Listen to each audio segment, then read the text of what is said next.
How does a man who ruled Libya for over 40 years, feared by millions and respected or reviled by world leaders, end up hiding in a small drainage pipe, bloodied and alone? This is the story of Muammar Gaddafi's final hours, a tale of power, pride, and ultimate downfall. The dictator who once dreamed of leading Africa met an end that shocked the entire world. Let's see what led to his dramatic downfall and the shocking final moments that ended his rule. By 2011, Muammar Gaddafi had ruled Libya for more than 4 decades. To many Libyans, he seemed untouchable. He had survived coup attempts, assassination plots, and even U.S. airstrikes. His face was everywhere, on money, walls, and television. But behind the image of strength was a man obsessed with control. Born in 1942 in a Bedouin tent near the desert town of Sirte, Gaddafi came from humble roots. His family were nomadic herders who lived simple lives. Yet even as a child, he dreamed of power. He idolized Arab leaders like Egypt's Gamal Abdel Nasser and dreamed of leading his own revolution. That dream came true in 1969 when, at just 27 years old, Captain Muammar Gaddafi led a bloodless coup that overthrew King Idris of Libya. The monarchy was gone, and Gaddafi became the country's new leader overnight. He promised to build a new nation, free from corruption, poverty, and foreign influence. But what began as revolution soon turned into a one-man rule. He shut down opposition parties, banned free speech, and made loyalty to him a law. Those who spoke out were imprisoned, exiled, or worse. Over time, Libya turned into what Gaddafi called a jamahiriya, or state of the masses. But the truth was simple. Gaddafi held absolute power. He controlled the oil, the army, the police, and even the thoughts of his people. His famous Green Book became the symbol of his rule, a guide to his political philosophy, which combined socialism, nationalism, and his personal ideas. While his supporters saw him as a visionary, the rest of the world often saw him as unpredictable and dangerous. During the 1970s and 1980s, Muammar Gaddafi became a figure known far beyond Libya's borders. He sought to position himself as a revolutionary leader, standing against Western influence and imperialism. To achieve this, he funded militant groups across Africa, the Middle East, and even Europe. His support for armed movements earned him respect from some, but also fierce enemies worldwide.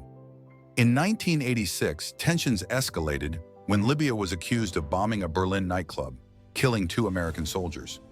In retaliation, the United States launched airstrikes on Tripoli and Benghazi. Gaddafi survived the attacks, but tragically, his adopted daughter Hannah was killed.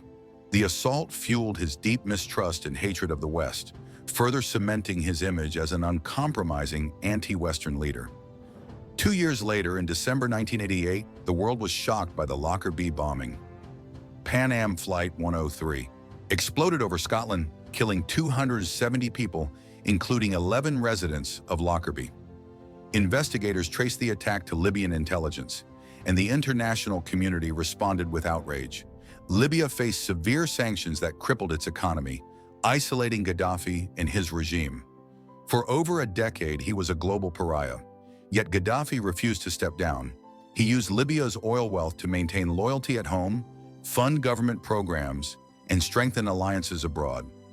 Ordinary Libyans, however, continued to live under fear, censorship, and inequality, while the Gaddafi family enjoyed luxury and privilege. By the late 1990s, Gaddafi began to shift strategy. Seeking acceptance after decades of isolation, he handed over the Lockerbie suspects and abandoned Libya's weapons of mass destruction programs. Western leaders, including British and American officials, returned to Tripoli, shaking hands with the man once labeled a terrorist. Despite the outward change in image, inside Libya, life remained tightly controlled. Political parties were banned, dissent was punished, and wealth was concentrated among the elite. Gaddafi's rule, though softened on the world stage, continued to be harsh and uncompromising at home. Setting people still lived under fear, censorship, and inequality. By early 2011, Libya had been under Muammar Gaddafi's rule for more than 40 years. His government tightly controlled the country, banning political parties, restricting free speech, and keeping wealth largely in the hands of his family and loyal elites. On February 15, 2011, protests began in Benghazi, sparked by the arrest of human rights lawyer Fatih Terbil, who had been speaking about the 1996 Abu Salim prison massacre. Families of political prisoners gathered outside a police station, demanding his release. These initial demonstrations quickly gained momentum. By February 17th, a day that would be remembered as Libya's Day of Rage, thousands of people took to the streets in Benghazi, Baida, Tobruk, and Derna. Protesters shouted for freedom, justice, and an end to corruption. Rather than listen, Gaddafi's security forces fired on the crowds. Reports from hospitals confirmed that over 230 civilians were killed in the first 4 days, with many shot in the chest and head. Gaddafi's government responded with even more violence. Elite units, including the feared Internal Security Agency and revolutionary committees, moved in. Snipers fired from rooftops, and military tanks rolled into city streets. State media blamed foreign agents and drugged youths for the unrest, while Gaddafi's son, Saif al-Islam, warned of rivers of blood if protests continued. Instead of silencing the people, the crackdown strengthened resistance. Key military units began to defect. By late February, the 36th Brigade, led by Major General Suleiman Mahmoud, refused orders to fire on civilians and joined the rebels.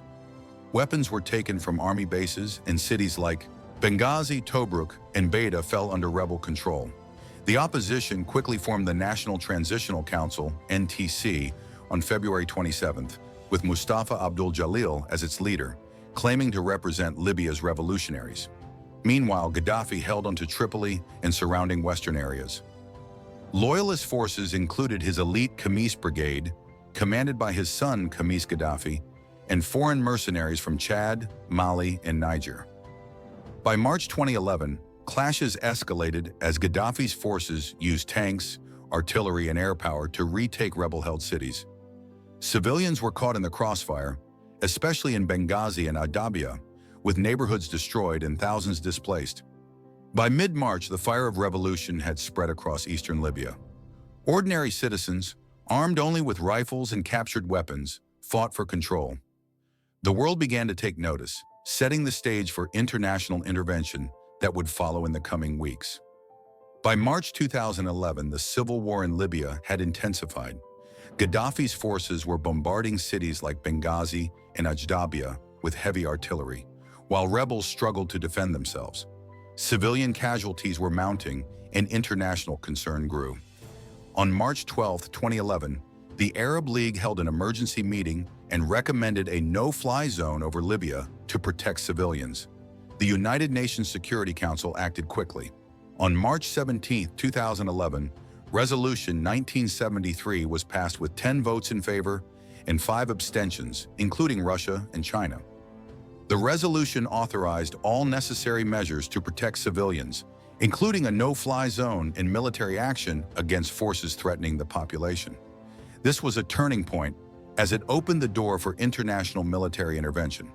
Just 2 days later, on March 19, coalition airstrikes began under the operation called Odyssey Dawn. The first targets included Gaddafi's air defense systems, radar stations, and communication centers. Over 110 Tomahawk cruise missiles were launched from U.S. and British warships in the Mediterranean, while French fighter jets destroyed tanks advancing toward rebel-held cities. Within the first week, Gaddafi's military infrastructure suffered severe damage.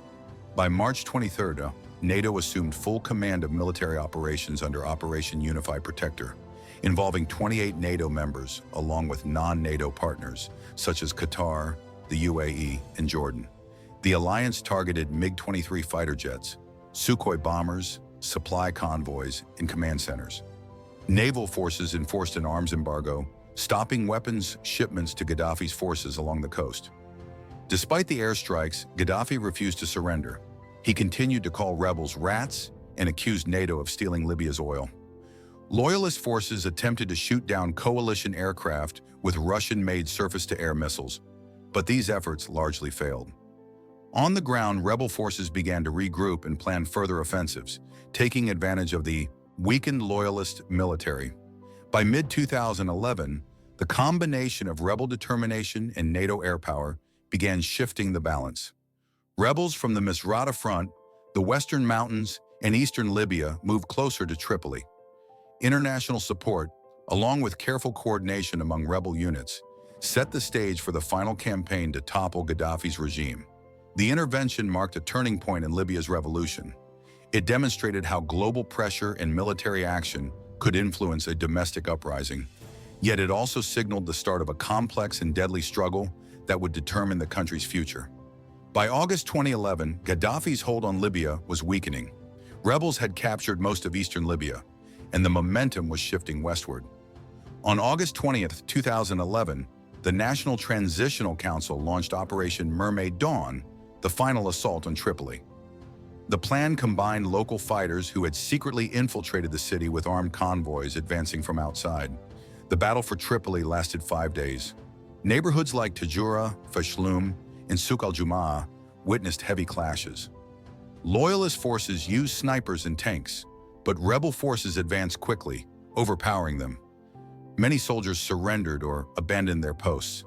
By August 23rd, rebels had overrun Bab al-Azizia, Gaddafi's heavily fortified compound. This was the symbolic heart of his 42-year rule, complete with bunkers, concrete walls, and luxury items. However, Gaddafi himself was not there.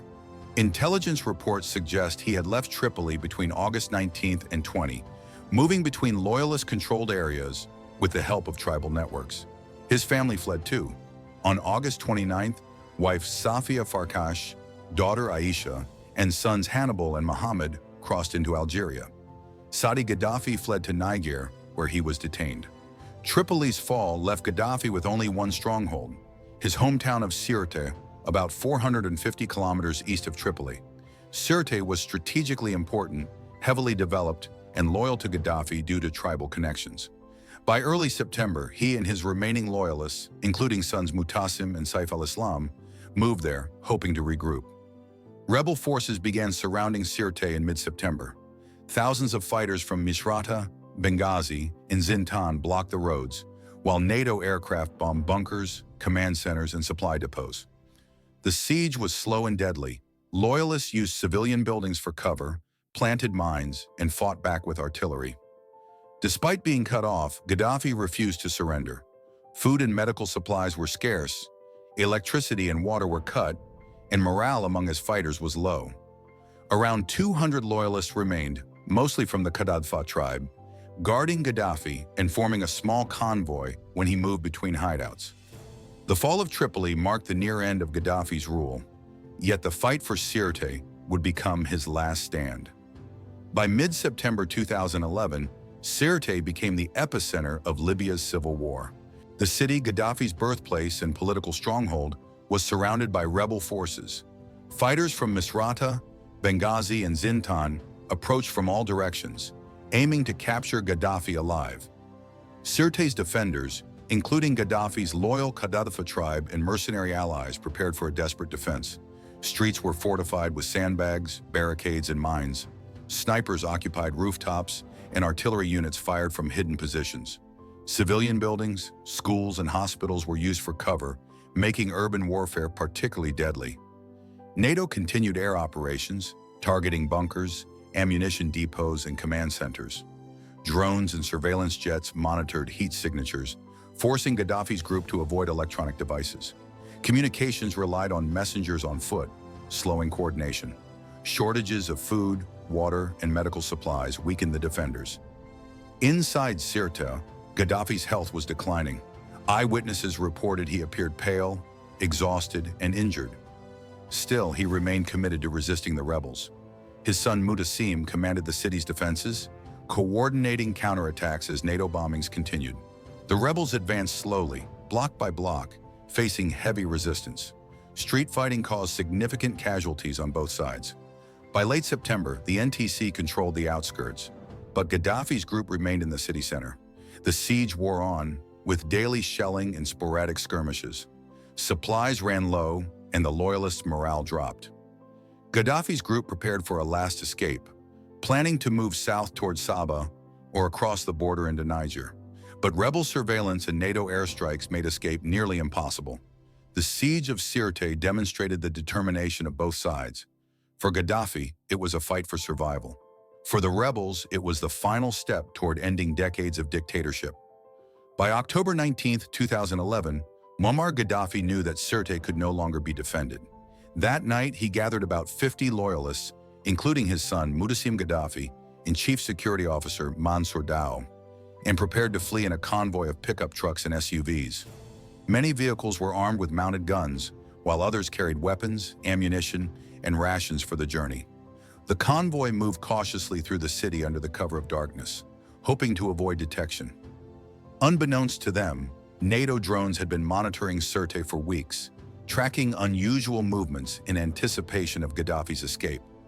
In the early hours of October 20th, as the convoy reached the western outskirts of Sirte, a U.S. MQ-1 Predator drone targeted the lead vehicle with a Hellfire missile, while French Mirage fighter jets dropped laser-guided bombs on the rear.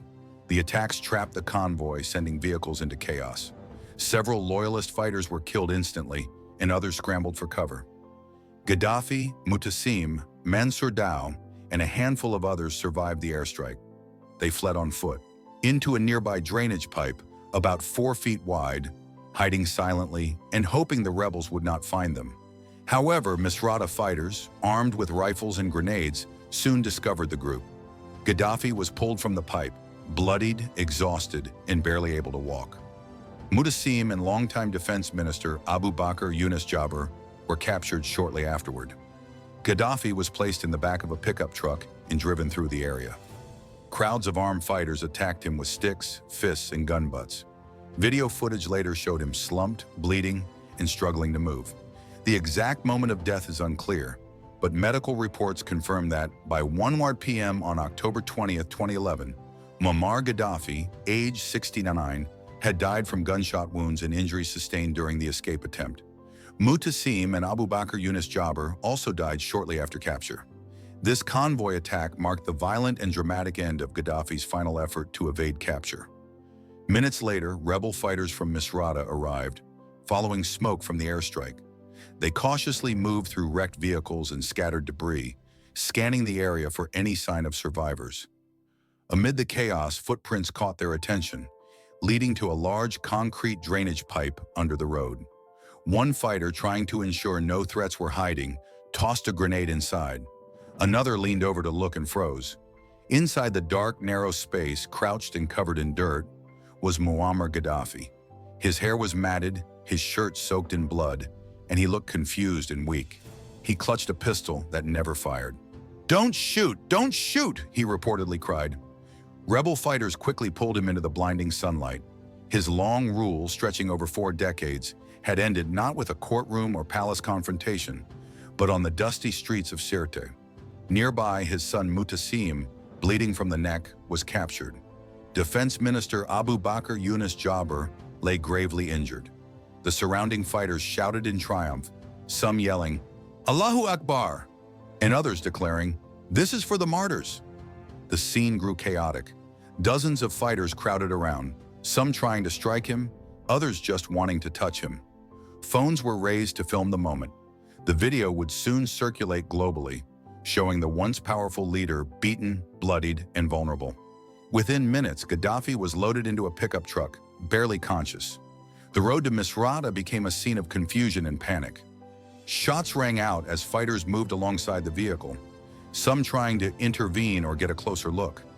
By the time the truck reached a Misrata checkpoint, Gaddafi was dead. A single fatal bullet to the head had ended the life of Libya's longest-serving ruler. His capture and death marked the collapse of the last stronghold of his regime. The remaining loyalists were either captured, killed, or scattered. When the news broke, celebrations erupted across Libya. In Benghazi, people danced in the streets, waving flags and firing guns in the air. Others cried, not out of sorrow, but relief. For them, decades of fear had finally ended. His body was taken to Misrata and placed inside a refrigerated meat locker for public viewing. Thousands lined up to see it, taking photos and whispering, "He's really gone." After 3 days, the new Libyan government declared the war officially over. On October 25th, Gaddafi was quietly buried in a secret desert location. No monument, no grave, no name. The man who once dreamed of being remembered as Africa's King of Kings vanished into the sand. Muammar Gaddafi's final moments were a shocking end to a man who once seemed immortal. From desert tents to golden palaces, from revolution to ruin, his life was a complete circle.